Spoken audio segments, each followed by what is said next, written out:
Hi,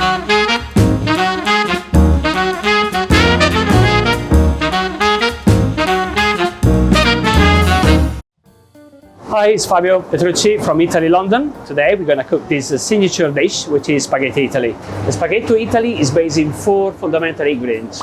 This pasta is from hard wheat. We call it semola di grano duro in Italian. We're talking about 500 years of history of pasta behind this producer. This basil is coming from Genova. It is amazing as a flavor. It's a bit bitter, quite intense. We have Roy, one of the top quality olive oil monoculture from Tedesco. To finish, così com'è, one of the best Datterino in juice of tomato made just for Italy. So, I'm ready. Let's start to cook. Okay, we're gonna cook pasta in salty water. I recommend 10 grams per liter of salt and 100 grams of spaghetti into the boiling water.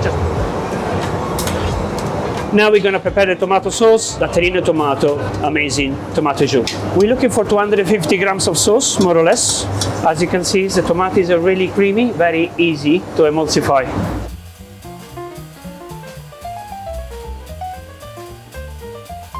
One of the secrets of the testing if the pasta is good, is ready, is breaking off. The pasta should be always a little bit white in. It's going to carry on to cooking when you are in the pan.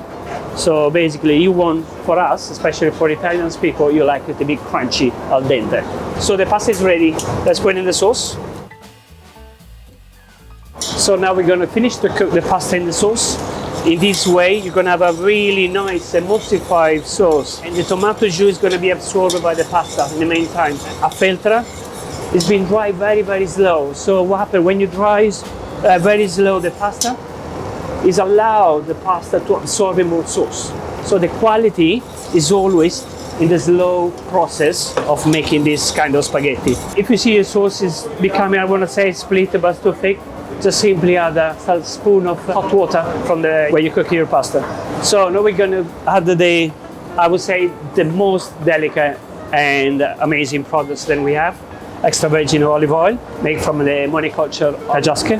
Genovese basil is amazing when it's fresh, so I really, really recommend just to add a few leaves at the end.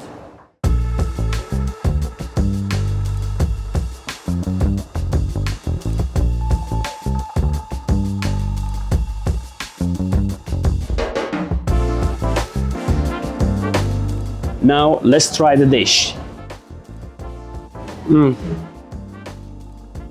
As I said before, the ingredients that talks.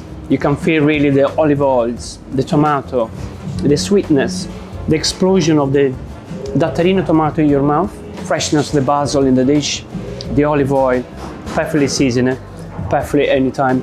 It's a beautiful vegan dish. You can do this dish at home and get ingredients from our store, or you can come to Italy and have this dish in our restaurants. Buon appetito!